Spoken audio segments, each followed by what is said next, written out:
Hey, what's going on, my friends, and welcome to my YouTube channel. My name is Victor, and today I'm going to share with you 5 things I think you should know about this extraordinarily powerful full moon / lunar eclipse we have here on November 19th, 2021. Number 1, radical shift in consciousness to the point where, in some way, unique to you, you will realize just how different you are. You may be surprised at how much you were able to transform and change and grow and evolve in such a short span of time. Now, this sounds exciting, and it is, but it does require some work. So there will be an intensity quality, and you're already probably feeling it now, to this time period. And folks call it the dark night of the soul. You can call it being confronted by your shadow. But life will be provocative. And there might be something going on in your life that on the surface isn't that big of a deal, and yet it's had the ability to really raise a lot of emotion in you, a lot of emotion, basically, a lot of feelings for you to look at that you feel like you kind of have to deal with, have to resolve. And sometimes when we're being triggered by life like this, it can be overwhelming, and we can think, there's no way I can resolve this. And also, what inopportune timing, because maybe you have other things going on you need to deal with, and all of a sudden you're feeling all these feelings, and they're not going away, and you don't know why, you don't know where they've come from, but they're there nonetheless, and it's like, That won't be the case for all of you. But life is very provocative, and that can seem like it's out to get you, but it's actually out to help you. It's out to help make you aware of tendencies, of cycles, of ways of thinking, unresolved emotions, just illusions within yourself that are negatively impacting your life, whether you know it or not. And this full moon is shining bright, shining the light onto those areas so you can see them and cleanse them, release them, move on from them. And you will. You certainly will. I had this happen to me as well. I've been going through these wild kind of ups and downs, and depending on what moment you catch me on, I'm either feeling blissed out because I had just come off of some big transformation, or I'm in the middle of a new one. Regardless, we're moving very quickly. And by the end of this cycle, or if not already at the time of you watching this video, which is a couple of days before, you'll have already changed to a point that makes all those ups and downs, all those dark nights that you've been going through lately, and also all of the past, totally worth it. And it can be obvious, or this new you just might sneak up on you.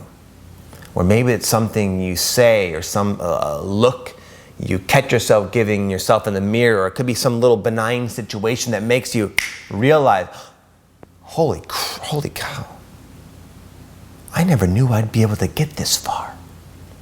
And yet I have. And it will feel sort of permanent. It'll feel less fleeting than maybe before, more grounded, like this is the new me. I'll give a quick example before moving on. I had just gotten back a couple of days ago from Costa Rica, where we ran a big plant medicine retreat, a couple of 2 or 3 different plant medicine ceremonies. And I was with a crew, my friend Aaron Dowdy, my wife, and some friends. And for me, it just happened to be a huge weekend, we'll say, and many others as well. And somebody who's very dear to me who was there and part of it with us was saying just today, they were saying like, they weren't sure initially if they really had any big transformations. And then they said, well, they did though. They were looking at a picture of themselves. And this person I'm talking about, I'm not going to give their name, but they struggled with bulimia for a long time, for their whole life basically. And that's a tough one to overcome if you know anybody who's gone through that. And They were looking at themselves and they were kind of looking kind of skinny. And the thought that organically popped in their mind was, I look a little bit too skinny. And that might sound like no big deal, but to this bulimic person, they said, normally, no matter how skinny they look, their twisted mind would say, I should be thinner. That's not enough, regardless of what they saw. So that might seem like a very little thing, but it was their natural response. Their programmed automatic response was drastically different, far more healthy, far more grounded, far more accurate than it's ever been in their entire life. Their whole self-perception has shifted dramatically, and that one little incident revealed that to them. So be on the lookout. You might already be a brand new person in this moment and just don't know it yet. Number 2, we're going to get a little esoteric on you today. I wrote down karmic resolve. We are living in a time where, even to my surprise, we're able to start to glean and become aware of why we're here, the lessons we're here to learn, the themes we're here to explore as a soul incarnated on this planet at this time. You might have already become aware of some of your past lives, some of the ancestral influence on your life. And anyway, mostly we come to Earth and we just live our life fairly unconsciously, and we die and we look back and say, that was good, this needs work, we got to work on that, and we create this new life to go live, to kind of, pick up where we left off in a sense. But now we're living at a time where you can, in a sense, wrap up this maybe many lifetimes of karmic cycles and lessons, and realize why you came, why your life has unfolded the way it has thus far, the lessons you came to learn. And as you start to learn this, you get to this new level of karmic freedom, where you get to kind of go off free. Like, okay, it's almost like we're dying without dying, and seeing why we're here now, and breaking free and resolving our karma. I'll give an example. This has been a part of my journey for the last 6 years. About 6 years ago, I became aware that in a previous lifetime, you can take all this for what you will, by the way, I'm not trying to impose these beliefs on you, I'm just speaking bluntly and honestly about my own journey, okay?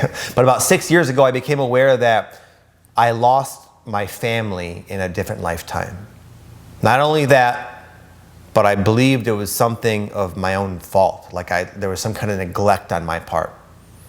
And throughout many different, plant medicine and ayahuasca ceremonies and past life regressions and breathwork ceremonies, all these different things have given me little pieces and different clues. And what I realized a couple of years ago is I carried into this lifetime an intense feeling of regret.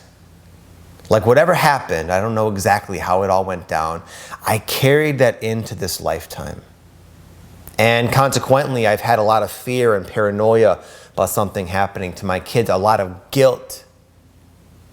And I chose a life that had me learn certain lessons where I was, in a sense, punishing myself for what I felt was my own wrongdoing in a previous life. I know this sounds out there, stay with me, please. And anyway, it's been this puzzle I've been trying to figure out for 6 years. And just the other day, all the pieces literally came together, and it was so obvious to me that I've been punishing myself this whole life because of what had happened to me, or what I did, or whatever. And I realized I can end all that. I can end that entire cycle by forgiving myself. And I was able to forgive others and forgive myself recently. And I was able to feel this weight, this energetic ball and chain that's been weighing on my chest completely just lift, to my amazement. And I was able to look back and see so many different things in my life that had these big question marks on it, it all made perfect sense and left me feeling free as a bird. Now that might not happen to you precisely, but you might be able to start looking at certain themes in your life with a higher vantage point and gleaning the spiritual undertone, the underlying lesson inherent. And if you can do that, and if you can own that, you might be surprised at just how much clarity you can have at this time. Number 3, there's a huge theme, not only with what I just discussed, but in general, of healing through forgiveness.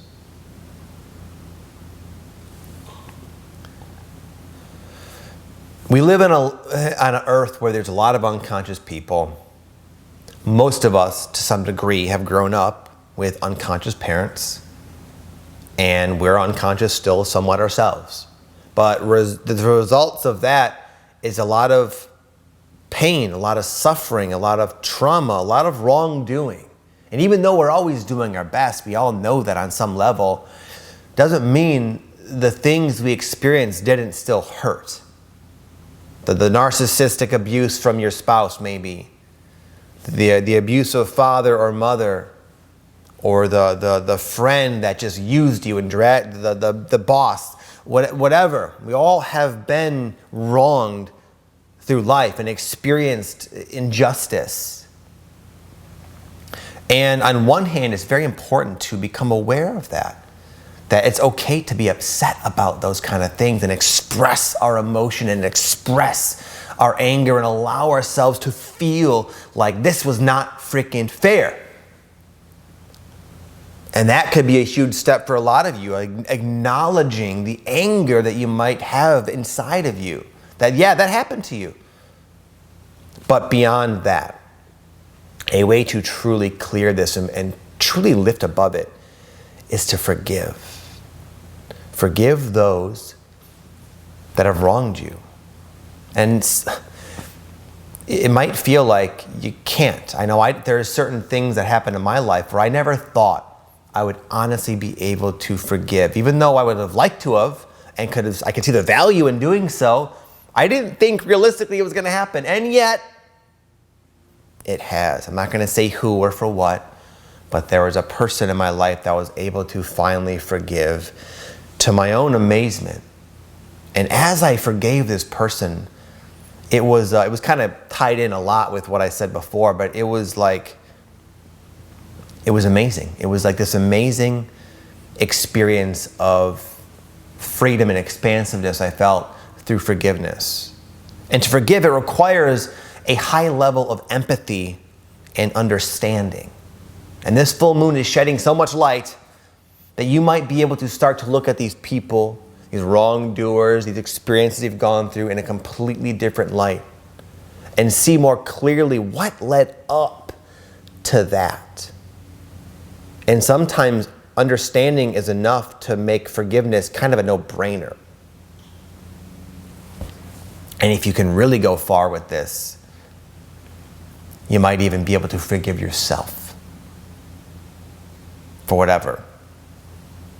Some of you know I do online coaching, and one of the most powerful workshops I do with the clients is this self-forgiveness workshop. And what I have everyone do is tune into themselves and ask themselves, what have you not still forgiven yourself for? And this is a tough one because a lot of the things that we haven't forgiven ourselves for, we don't want to talk about, nonetheless even acknowledge within ourselves. But when you can bring this to light and you can look at the situation again with the clarity you might have from this full moon and eclipse, you might be able to see you're just doing your best. That you know now other things, but at the time, you didn't know any better. And just through this understanding, you might also be able to forgive yourself. I'll give one quick example. I used to have this dog named Maynard. He was a gorgeous, purebred, show dog quality pit bull that I got from this amazing breeder. God, I love the bully breeds. I think they're so awesome and so fun and silly, and I still to this day love them. And this dog was I was so close with this dog. I hired this good trainer, and he was very well trained, and I was so proud of him.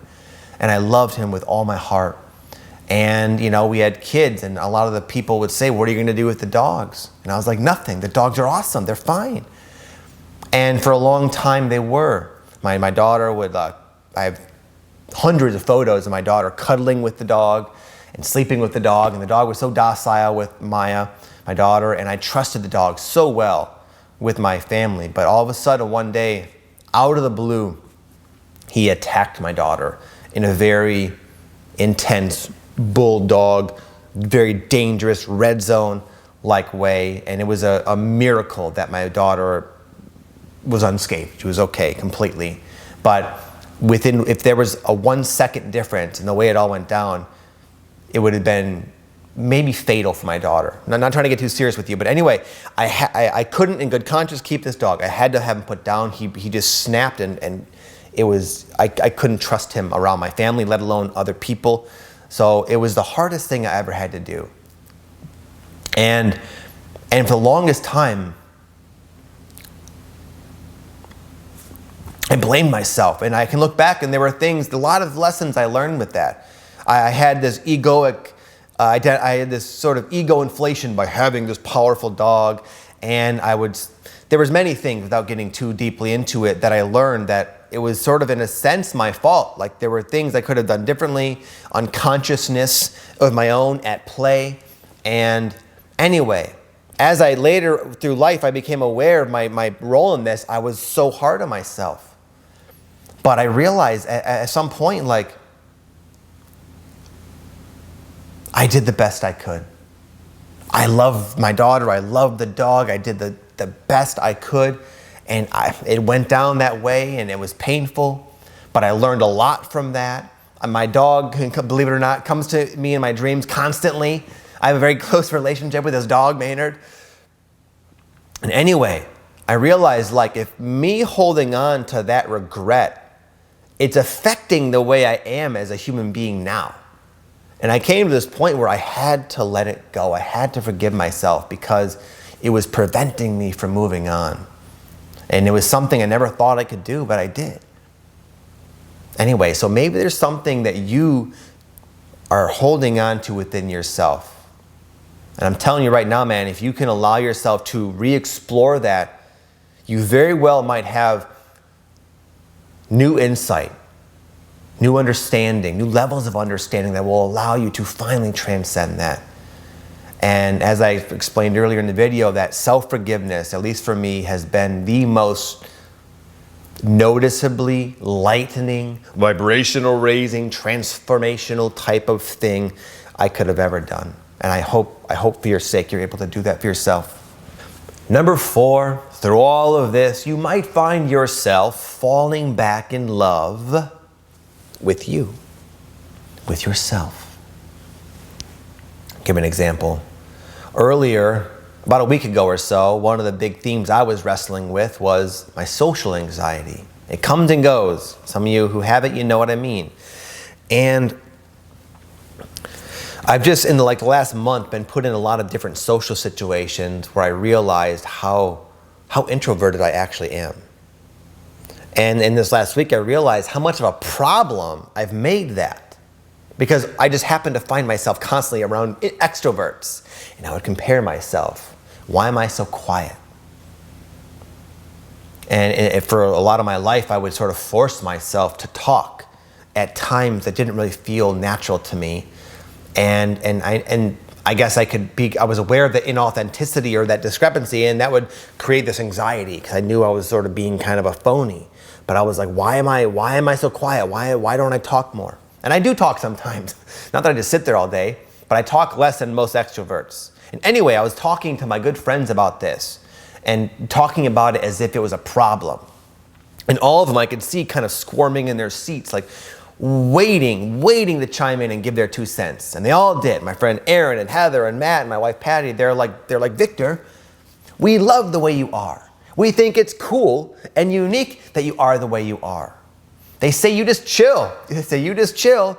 And when you have something to say and you say it, it has more impact.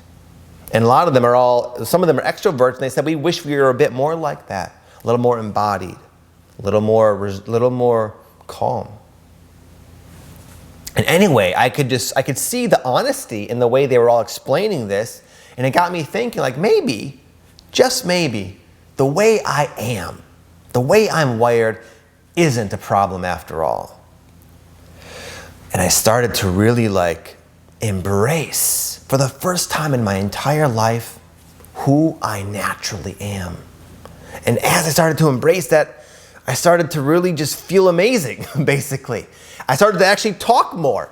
I felt this freedom, not only the freedom to be myself, but a gratitude. I'm grateful for being this way. I think it's cool. If I could go back and see how everyone is, I think I'd choose to be exactly how I actually naturally am anyway. And it's not a problem, it's a freaking blessing. And I love it, and I'm loving myself more. And this self-love, this self-acceptance, it's also a game changer, sort of like the self-forgiveness. So it's a good time to reevaluate the way you look at yourself. I used to watch this guy named Elliot Hulse on YouTube. And someone asked him a question one time. He was like this fitness guy. And they said, Elliot, I want to do YouTube like you, but I got this thing. I forgot what it was. Some kind of what he perceived to be a problem. And Elliot said, if you can't fix it, feature it.